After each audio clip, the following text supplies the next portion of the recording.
بنین و انسان کی ابتدا سے ہی اللہ تبارک و تعالی نے انسانوں سے قربانی طلب کی۔ سب سے پہلے قربانی جیسا کہ عرض کی کہ بنین و انسان کی آمد کے وقت ہی تو انسانیت کی ابتدا کہاں سے ہوئی؟ حضرت آدم علیہ السلام سے۔ حضرت آدم علیہ السلام سے جب انسانیت کی ابتدا ہوئی اور قربانی اللہ تبارک و تعالی نے اس وقت سے لینی شروع کی، اور ہر نبی کی امت میں قربانی موجود تھی، لیکن اس کا طریقہ الگ الگ تھا۔ حضرت آدم علیہ السلام کی ابتدا میں جو قربانی تھی وہ کیا تھی کہ آپ جانتے ہیں کہ حضرت آدم علیہ السلام کی جب اولاد پیدا ہوتی تھی تو وہ جڑواں صورت میں ہوتی تھی، کیونکہ انسانیت کی ابتدا تھی، انسانوں کو آنا تھا، دنیا نے قائم ہونا تھا، تو دو کی صورت میں جڑواں کی صورت میں حضرت آدم علیہ السلام کے ہاں پیدائش ہوا کرتی تھی۔ اور جڑواں بھی کیسا کہ ایک لڑکا اور ایک لڑکی، اس کے بعد پھر جس کی پیدائش ہو اس کے ساتھ بھی ایک لڑکا اور ایک لڑکی۔ اب پھر زندگی آگے سے چلنا تھا تو پھر کس طرح ان کے رشتے ہوتے، تو یہ طے پایا اللہ تبارک و تعالی کی طرف سے یہ حکم ہوا کہ جو پہلا جوڑا ہے اس کے دوسرے جوڑے کے ساتھ اگینسٹ شادی کر دی جائے۔ کیسا؟ کس طرح کہ جو پہلی صورت میں لڑکے لڑکی پیدا ہوئے ہیں، پہلے لڑکے کی شادی دوسری صورت میں پیدا ہونے والی لڑکی کے ساتھ کر دی جائے، اور دوسرا جو لڑکا ہے دوسری صورت میں وہ پہلی والی صورت کی لڑکی کے ساتھ شادی ہو جائے۔ تو اس طرح یہ ازدواجی معاملات آگے بڑھیں گے۔ آپس میں ایک دوسرے کے ساتھ شادی کرنے کی اجازت نہیں تھی، ممانعت تھی۔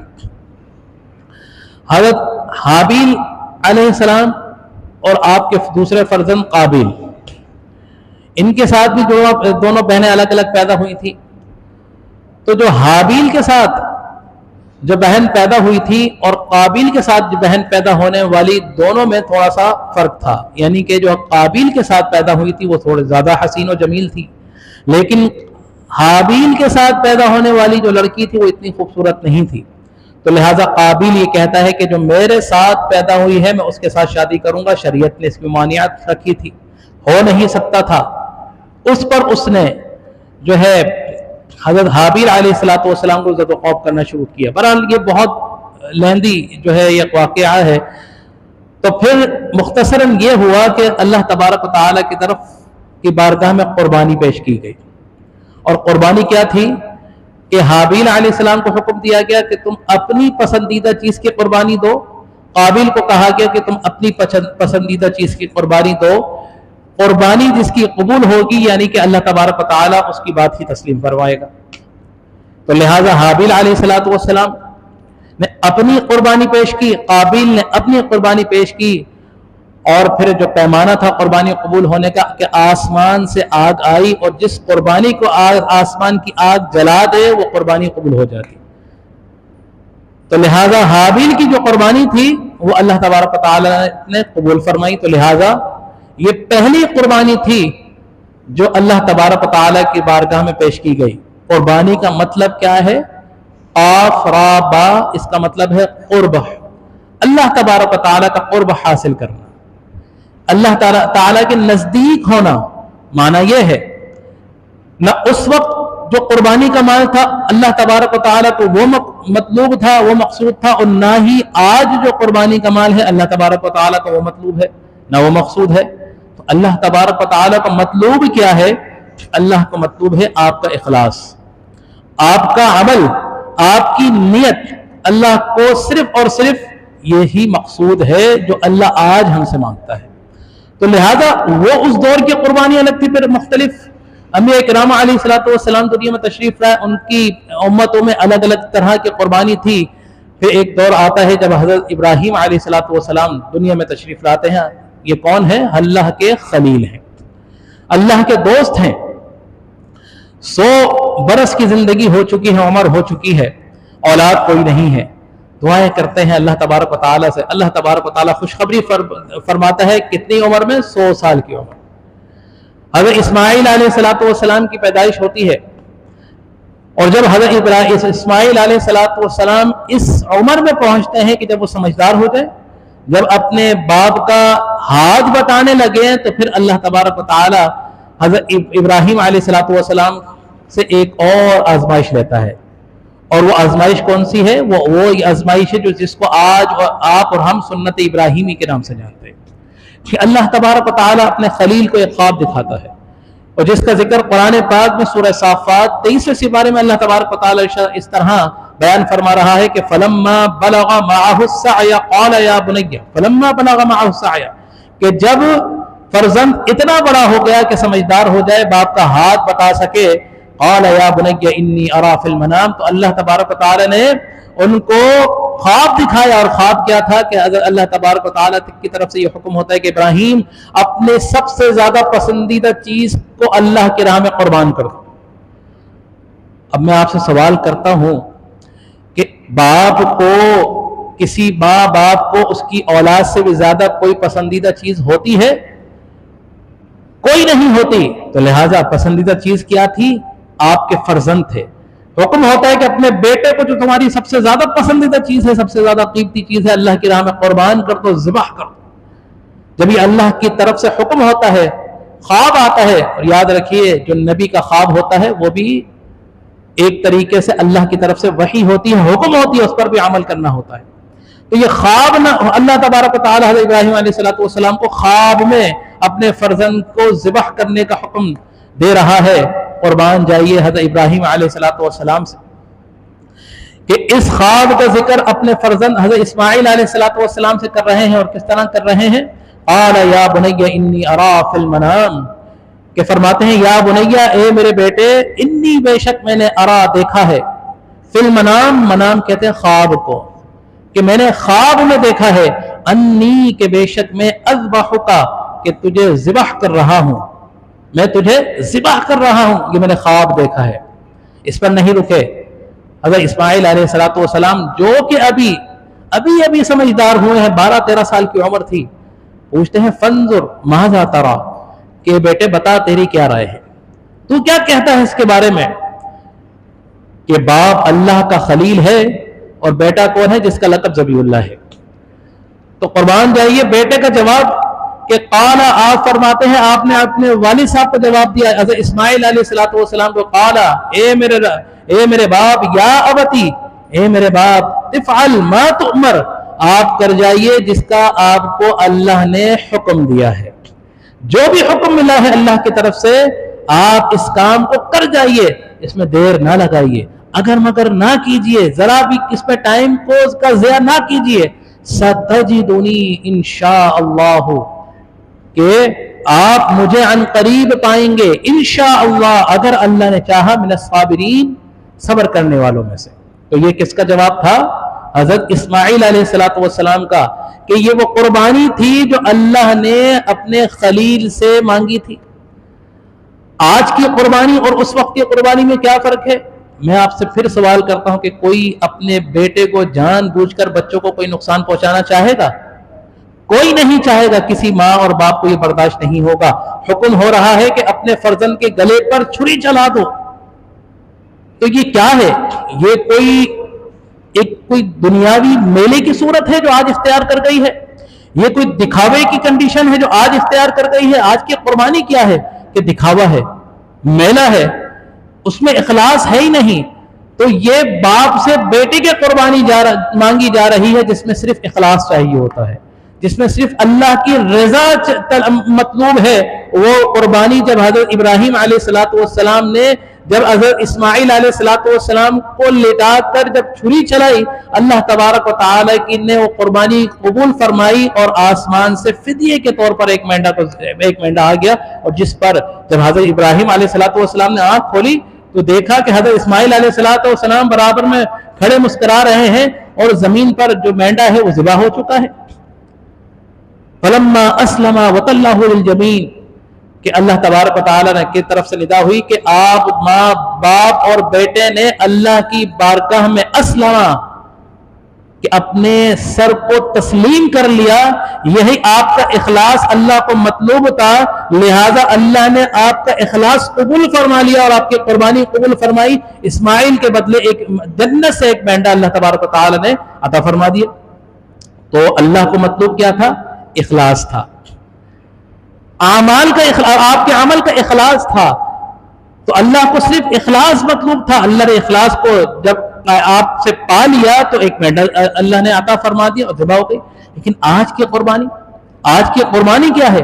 وہ قربانی خلیل سے مانگی تھی، جب خلیل نے قربانی دے دی تو خلیل کی قربانی اتنی پسند آئی کہ اس کے بعد دیگر انبیاء کرام علیہ السلام کا سلسلہ جو ہے جاری و ساری رہا، لیکن یہ عمل اللہ کو اتنا محبوب تھا کہ اللہ نے اپنے محبوب کی امت کے لیے اس کو پسند فرما لیا۔ یہ محبوب عمل تھا نا، دیا کس نے تھا؟ خلیل نے تھا، حضرت ابراہیم علیہ السلام کے دور میں۔ اس کے بعد کتنے انبیاء کرام علیہ السلام تشریف لائے؟ تفاسیر کی کتب میں آتا ہے کہ حضرت ابراہیم علیہ السلام سے جو پہلے انبیاء کرام دنیا میں تشریف لائے وہ گنتیوں میں تھے، مختصر تعداد میں تھے۔ لیکن آج اگر کسی سے پوچھے کہ انبیاء کرام کی تعداد کتنی تھی تو کہیں گے 1,24,000 کم و بیش، یعنی کہ اس سے زیادہ بھی ہو سکتی ہے، اس سے کم بھی ہو سکتی ہے، کہیں 8,500 کے قریب بھی آئی ہے، کہیں 3-3.5 لاکھ کے قریب بھی آئی ہے۔ یہی تو کہا جاتا ہے کہ اس لیے کہ جب بھی آپ سے انبیاء کرام علیہ السلام کی تعداد آپ کہیں گے تو کم و بیش ضرور لگائیں، کیونکہ اس کی حتمی تعداد اللہ تبارک و تعالی ہی جانتا ہے، اور اللہ کے بتانے سے حضور علیہ السلام ہمیں نہیں معلوم۔ تو آپ اس سے اندازہ لگائیے کہ حضرت ابراہیم علیہ السلام سے جو پہلے انبیاء کرام آئے وہ مختصر تھے، حضرت ابراہیم علیہ السلام کے بعد حضرت حضور علیہ السلام کے درمیان آنے والے حضور انبیاء کرام کی تعداد بے شمار لا تعداد ہے۔ تو جتنے انبیاء کرام ان کی امتیں گزری، اللہ تبارک و تعالی نے یہ محبوب سنت صرف اور صرف اپنے محبوب کی امت کے لیے پسند فرما لی، اور حضور علیہ السلام کی امت پر یہ کرم فرمایا اور حکم فرما دیا کہ تا قیامت تک ہر مسلمان عاقل بالغ پر، صاحب نصاب پر قربانی واجب ہے۔ قربانی کیا؟ کہ سنت ابراہیمی، وہ عمل، وہ طریقے جو حضرت ابراہیم علیہ السلام اور حضرت اسماعیل علیہ السلام نے، یہ آپ جو جانور قربانی کا لے کر آتے ہیں، اس کو باندھا جاتا ہے، اس کو جو ہے ذبح کیا جاتا ہے، اس کو لٹایا جاتا ہے، کیا ہے؟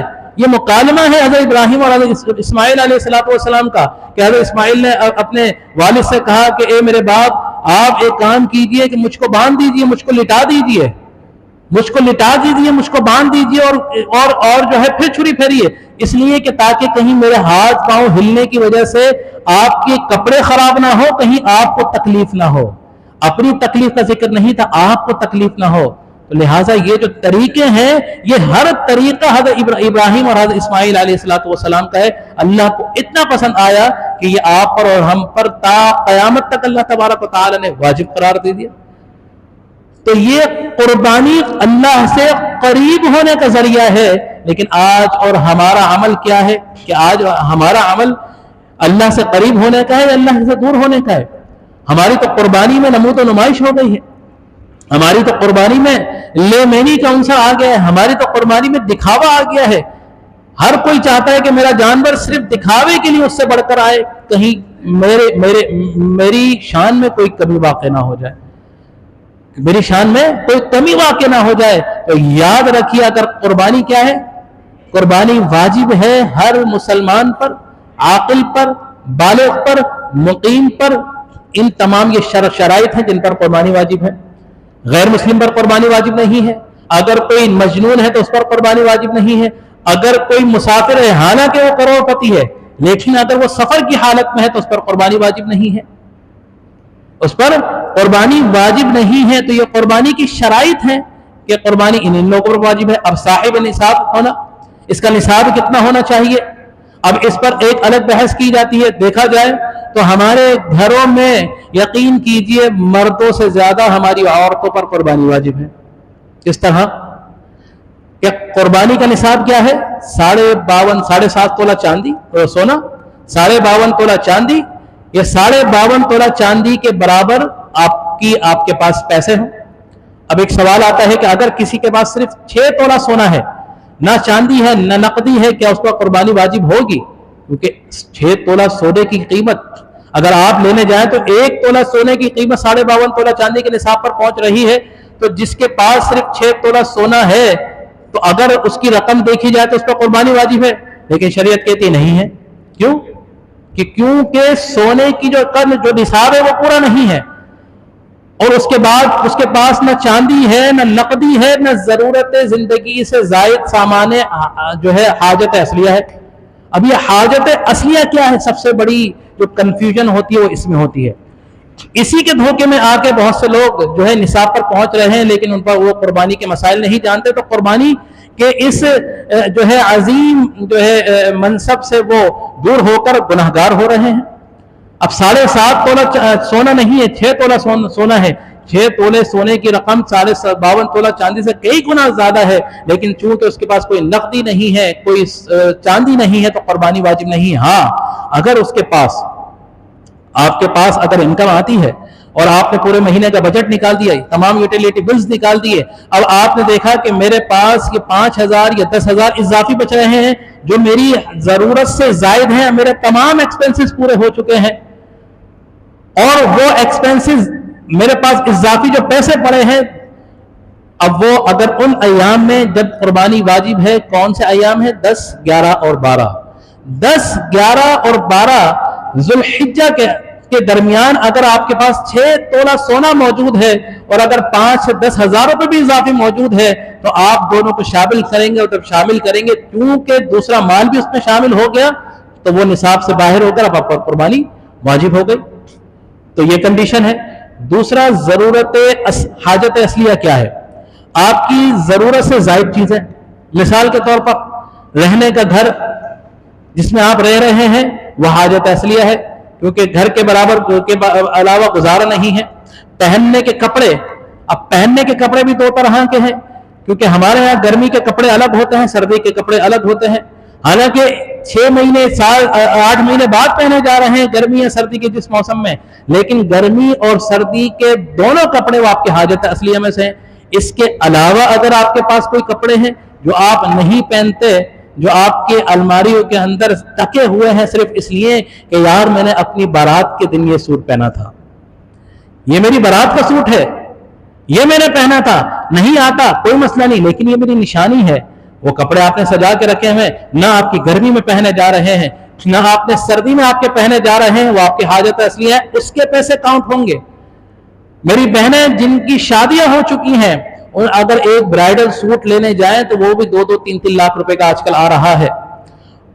اپنی برات یا ولیمے والے دن کے بعد وہ کپڑے پہنے نہیں جاتے، نہ خود پہنتی ہیں نہ کسی دوسرے کو پہننے دیتی ہیں، وہ حاجت اصلیہ سے باہر ہیں، ان کی قیمت لگائی جائے گی. آپ کا جو بھی آپ کی سواری ہے، اگر کسی شخص کو ایک سواری کی حاجت ہے، اس نے اضافی 2 رکھی ہیں کہ جی رکھ لو، حاجت ایک کی ہے تو دوسری جو ہے وہ حاجت سے باہر ہے، اس کی قیمت رکھی جائے گی. آپ کے پاس اگر ایک مکان کی حاجت پوری ہو رہی ہے، آپ کے پاس اضافی مکان ہے تو اس کی قیمت جو ہے لگائی جائے گی. اسی طرح کوئی کھانے کی چیزیں، موبائل آپ کے پاس ہے، آج کل لوگوں کو 4 موبائل رکھنے کا شوق ہے، رکھتے ہیں لیکن ایک سے کام ہو رہا ہے، باقی کیوں؟ شوق ہے، تو باقی شوق ہے، ان شوق کو پورا کرنے میں آپ صاحب نصاب ہو رہے ہو، ان کی قیمت جو ہے وہ لگائی جائے گی.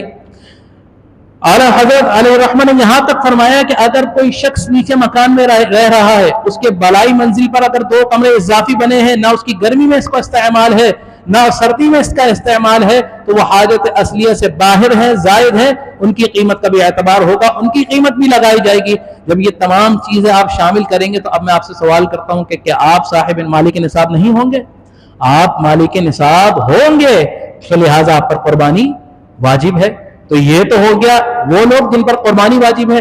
اب قربانی واجب ہو گئی، یہ ہمیں معلوم ہو گیا جانور قربانی کا لے کر آنا ہے. دوسرا مسئلہ، قربانی کا جانور کس طرح ہونا چاہیے، کتنی عمر ہونی چاہیے، کس طرح کرنا چاہیے. تو شریعت نے یہ بھی بتا دیا کہ قربانی واجب ہے. وجوب کا جانور کون کون سے ہونے چاہیے؟ گائے، بکرے اس کی جنس سے، اونٹ قربانی اس کی آپ کر سکتے ہیں، بکرا، بکری، بھیڑ، مینڈا ان کی قربانی کر سکتے ہیں. جو بڑے جانور ہیں ان میں آپ 7 حصے مشترک کر سکتے ہیں. یعنی کہ اگر آپ نے کسی نے اگر گائے لے لی، اونٹ لے لیا یا بھینس لے لی تو اس پر آپ 7 حصے ملا سکتے ہیں. لیکن اگر کسی نے بکری لے لی، بکرا لے لیا، مینڈا لے لیا، دمبا لے لیا، تو یہ فقط ایک حصہ کنسیڈر ہوگا۔ اب سال سے والد صاحب قربانی کر رہے ہیں، بچہ بالغ بھی ہو گیا، عاقل بھی ہو گیا، بچے کو بھی نہیں معلوم، والد صاحب کو بھی نہیں معلوم، ایک رسم چلی آ رہی ہے ہمارے گھر کا سربراہ قربانی کرتا ہے، اس میں سب کی قربانی ہو جاتی ہے، کسی کی قربانی نہیں ہوگی، کسی کی قربانی نہیں ہوگی، وہ فقط وہ ضائع جائے گا۔ کیوں کہ اگر بچے بڑے ہو چکے ہیں، بیوی ہے، بیوی کے پاس اگر نصاب ہے، صاحب نصاب ہے، آپ قربانی کر رہے ہیں، والد صاحب اگر سب کی قربانی کر لیتے ہیں، ٹھیک ہے ایک گائے لے لیں، بیوی کی قربانی ہو رہی ہے، بچوں کی قربانی ہو رہی ہے، لیکن بیوی اور بچوں کی اجازت لازمی ہے۔ اگر آپ بیوی کی طرف سے قربانی کر رہے ہیں، بیگم کو معلوم ہونا چاہیے کہ بیگم میں آپ کی طرف سے قربانی کر رہا ہوں، بیگم کہتے ہیں ہاں کر لیں، اجازت ہے، قربانی کر سکتے ہیں۔ بچے بالغ ہیں، عاقل ہیں، آپ بچوں کو بتائیں کہ بچہ آپ کی طرف سے قربانی کر رہے ہیں، بچوں کو معلوم ہے، کہتے ہیں ہاں کر لیں، قربانی ہو جائے گی۔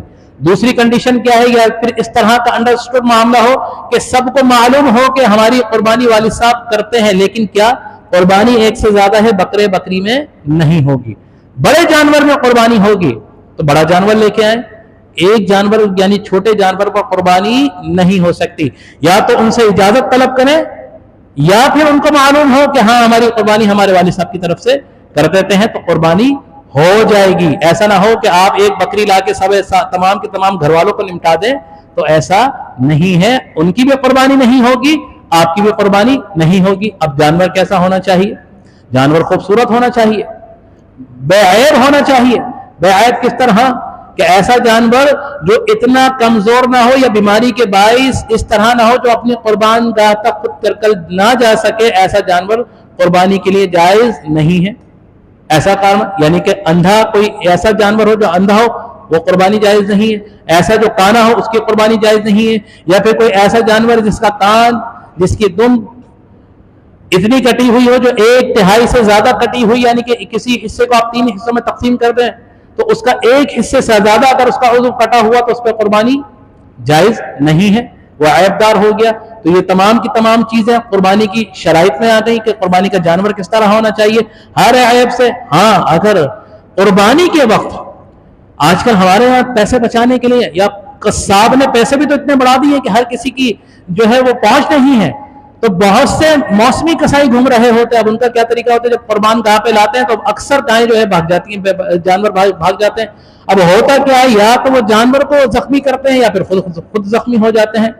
اگر کوئی ایسا جانور جو قربان گاہ سے کسائی سے یا آپ سے ہاتھ چھڑا کر بھاگ جاتا ہے اور اس دوران اگر اس پہ کوئی عیب آ جاتا ہے اور اس کی قربانی کر لے تو قربانی ہو جائے گی۔ اس دوران پہلے سے نہیں لا سکتے، پہلے سے نہیں لا سکتے۔ ہاں اس دوران اگر ایسا ہوتا ہے اور اس میں کوئی عیب پیدا ہو جاتا ہے قربانی کے دوران ہی، تو آپ اس کی قربانی کر لیں، قربانی ہو جائے گی، دوسرا جانور لانے کی ضرورت نہیں ہے۔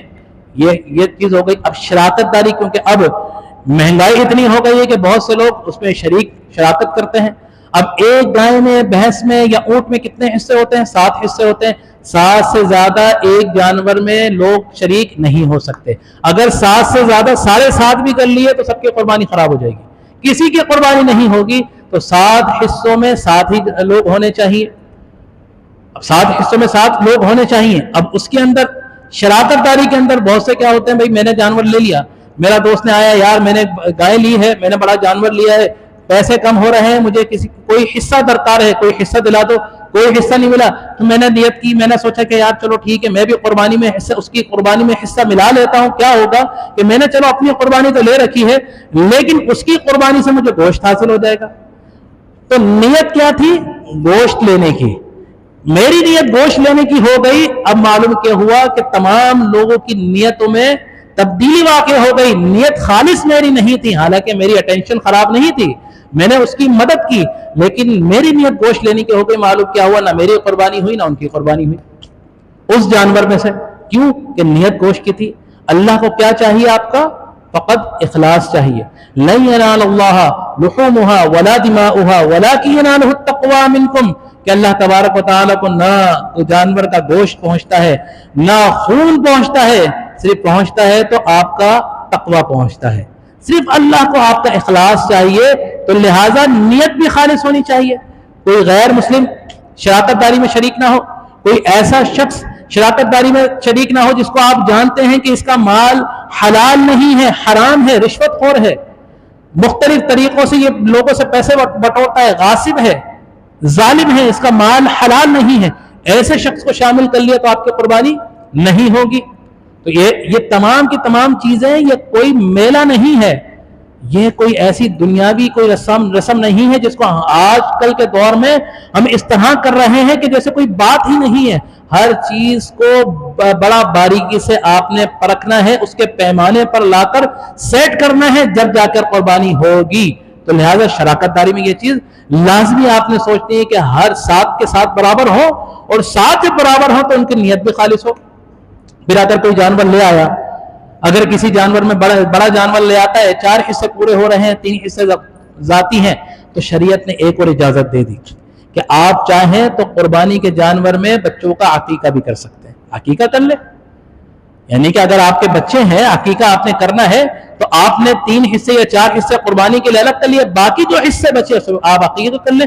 شریعت یہ بھی اجازت ہے، لیکن ایسا نہیں ہو سکتا کہ ایک ہی حصے پہ قربانی اور عقیقہ دونوں نہیں کر سکتے۔ قربانی کے حصے الگ ہیں اور عقیقے کے حصے الگ ہونے چاہیے۔ تو یہاں تک اللہ تبارک و تعالی نے اجازت دے دی آپ کو۔ اب قربانی کا گوشت کس طرح تقسیم کریں؟ تو قربانی کا اگر شراکت داری ہے تو لوگ کیا کرتے ہیں کہ یار بس مجھے تم پر یقین ہے، بس کیا وزن کرنا بس کر دو۔ نہیں، وزن لازمی کرنا ہے۔ ہر انسان کو اس کے برابر جتنے وزن آ رہا ہے اس کے حساب سے اس سے تقسیم کرنے ہیں۔ اپنی جو ہے آئیڈیا سے کسی کو وزن تقسیم کر کے نہیں دینا، برابر تقسیم کر کے دینا ہے۔ یہ تو تقسیم ہو گئی۔ اب آخر میں اختتام پر چلتے ہوئے گوشت کی تقسیم کس طرح کریں؟ تو مفسر کرام فرماتے ہیں کہ قربانی کے جانور کے گوشت کو 3 حصوں میں تقسیم کر لیجئے۔ ایک حصہ رکھ لیجئے غربا مساکین کے لیے، ایک جو ہے رکھ لیجئے اپنے دوست احباب کے لیے، اور تیسرا حصہ خود رکھ لیجئے۔ لیکن اگر شریعت نے یہاں بھی اجازت فرما دی، آپ کا کنبہ بڑا ہے، نیت خالص ہونی چاہیے، گوشت کی نہیں ہونی چاہیے، لالچ نہیں ہونی چاہیے، نیت خالص کر کے قربانی کو آپ نے قربان کر دیا۔ اس کے بعد اگر آپ کا خاندان بڑا ہے، آپ کہتے ہو کہ اگر میں گوشت بانٹ دوں گا تو میرے اپنی خاندان کے لیے نہیں بچے گا، تو یہاں تک آپ کو اجازت ہے، چاہے تو پورا کا پورا جانور کا گوشت اپنے پاس رکھ لیں، اس پہ بھی آپ کو کسی قسم کا کوئی گناہ نہیں ہے، لیکن نیت خالص ہونی چاہیے۔ جانور لاتے وقت نیت خالص ہونی چاہیے، چھری چلاتے وقت نیت خالص ہونی چاہیے، ٹھیک ہے؟ اس میں کسی قسم کا دکھاوا نہیں ہونی چاہیے۔ سب سے مین آخری پوائنٹ، سب سے مین پوائنٹ، اور جس کو آج آپ اور ہم نظر انداز کر دیتے ہیں، وہ کیا ہے کہ جس وقت جانور ذبح ہو رہا ہوتا ہے اس وقت جانور اس پر کڑی نظر رکھنی چاہیے۔ کیوں کہ اللہ نے فرما دیا نا کہ جو شخص ایمان کی حالت میں اس دنیا سے رخصت ہو گیا تو اس کے بعد پھر جزا و سزا ہوگی، اور اللہ تبارک و تعالیٰ چاہے تو اپنے رحم سے اس کو جنت میں مقام عطا فرما دے۔ شرط کیا ہے؟ ایمان کی حالت میں۔ ایمان بچانا کب ہے؟ ویسے تو پوری زندگی بچانا ہے، لیکن یہ جو موت کا وقت ہوتا ہے، شیطان آپ کے پاس کھڑا ہوتا ہے آپ کے ایمان کو چھیننے کے لیے۔ تو اس وقت کا ایمان کہ آپ نے ایمان کی حالت میں اس دنیا سے رخصت ہی اگر کر لی، ایمان کی حالت میں اس دنیا سے رخصت ہو گئے تو انشاءاللہ جنت میں پہنچ جائیں گے۔ لیکن اگر ایمان آپ کا نکل گیا تو پھر جنت کا آپ ذہن میں نہ رکھیے گا۔ تو لہٰذا جس وقت جانور پر چھری چل رہی ہو، بہت سے کیا کرتے ہیں، کیونکہ ہم شہری لوگ ہیں، ہم نے کبھی کوئی مرغی نہیں ذبح کی ہوتی، تو بکرا یا گائے بھینس کیسے ذبح کر لیں، اونٹ ذبح کر لیں، تو پھر قصائیوں کو دعوت دی جاتی ہے۔ لیکن شوق ہوتا ہے کہ خود بھی چھری چلائیں، خود بھی اس پر چھری چلائیں، ہاتھ رکھیں۔ اب بہت سے ایسے ہوتے ہیں کہ جن کو دیر ہو رہی ہوتی ہے، وہ آپ کے سامنے بس انہوں نے کٹ مارا، جانور ذبح کیا، پتہ نہیں خود بھی پڑی نہیں پڑی۔ اب پڑھنے کا، تکبیر پڑھنے کا حکم کیا ہے کہ اتنی باآواز بلند تکبیر پڑھی جائے کہ جو آپ پڑھ رہے ہیں وہ پڑھنا، وہ الفاظ آپ کے اپنے کانوں تک سنائی دیں، کم از کم اپنے کانوں تک سنائی دیں، کم از کم آپ اپنے کانوں سے ان الفاظ کو سن لیں۔ اور اگر کوئی اس طرح ذبح کر رہا ہے کہ میرا جانور ہے، قصائی سامنے ہے، میں اکیلا چھری نہیں چلا سکتا، لہٰذا میں نے کہا کہ بھائی تو بھی ہاتھ رکھ لے قصائی سے، میں بھی ہاتھ رکھ رہا ہوں، تو اس صورت میں جس کے بھی ہاتھ اس چھری پر موجود ہے، وہ جتنے لوگ ہیں ان سب کو تکبیر پڑھنا لازم ہے۔ یعنی میں بھی تکبیر پڑھوں گا اور قصائی بھی تکبیر پڑھے گا، ایسا نہیں ہو سکتا کہ میں نے تکبیر پڑھ لی، قصائی نے کہا کہ جس کا جانور اس نے تکبیر پڑھ لی بس قربان نہیں. اگر قصائی نے جانور تکبیر نہیں پڑھی چھری چلاتے ہوئے تو وہ جانور حرام ہو گئے. تو لہٰذا اس بات کو بہت زیادہ آپ غور سے اور اس پر بڑا اہمیت کیا کہ کریں کہ جب اگر قصائی چھری چلا رہا ہے اور آپ کا ہاتھ ہے تو سب اللہ بھائی تو نے بھی تکبیر پڑھنی ہے اور میں نے بھی تکبیر پڑھنی ہے، اور اتنی بآواز بلند تکبیر پڑھنی ہے کہ ایک دوسرے کی آواز ایک دوسرے کے کانوں تک پہنچ جائے. ایسا نہیں ہو سکتا کہ صرف قصائی چھری چلائے تکبیر پڑھ لے اور میں نہیں پڑھوں، میرا ہاتھ چھری پر ہے تو بھی جانور حرام ہے. ایسا نہیں ہو سکتا کہ میں نے نہیں پڑھی قصائی نے جو ہے تکبیر پڑھ لی اور میں خاموش رہا، تو ایسا بھی نہیں ہے. ان دونوں صورتوں میں جانور حرام ہو جائے گا. تو لہٰذا اس مرحلے پر بھی آپ نے بہت غور کرنا ہے، بڑا غور کرنا ہے. تو لہٰذا اللہ تبارک و تعالیٰ سے دعا ہے کہ اللہ تبارک و تعالیٰ ہمیں قربانی کرنے کی سعادت عطا فرمائے، اور جن خوش نصیب لوگوں نے قربانی کے جانور لے لیے ہیں اللہ تبارک و تعالیٰ ان کی قربانی کو قبول فرمائے. اور جو لوگ ابھی نہیں لے سکے ان 3 ایام میں، دیکھیں 10، 11 اور 12، اگر 10 تاریخ سے پہلے کوئی صاحب نصاب نہیں ہے ان 3 دنوں کے درمیان، کیونکہ بہت سے لوگ یہاں بھی کنفیوز ہوتے ہیں کہ بھئی کیا نصاب ہے، کہ آیا اس کی کنڈیشن بھی وہی ہے جو صاحب نصاب زکوٰۃ کے لیے ہونا چاہیے؟ نہیں، ایسا نہیں ہے. 10، 11 اور 12 ذوالحجہ کے کسی بھی وقت اگر آپ صاحب نصاب ہو گئے تو آپ پر قربانی واجب ہو گئی، اب آپ کو قربانی کرنی ہے. ہاں ایسا ہوا کہ آپ صبح جب نماز تھی آپ صاحب نصاب نہیں تھے، لیکن دن کے کسی حصے میں آپ کے پاس اتنا رقم آ گیا، اتنا مال آ گیا، تو آپ جا کے اب قربانی کا جانور لے کے قربانی کریں گے. ان 3 دنوں کا اعتبار کیا جائے گا. اللہ سے دعا ہے کہ اللہ تبارک و تعالی ہمیں صحیح معنوں میں قربانی کے مسائل جاننے کی توفیق عطا فرمائے، اور ہمیں قربانی کرنے کی اور ہماری قربانی کو اللہ تبارک و تعالی قربانی کو اللہ کے قرب کا ذریعہ بنائے. آمین. وآخر دعوانا الحمدللہ رب العالمین.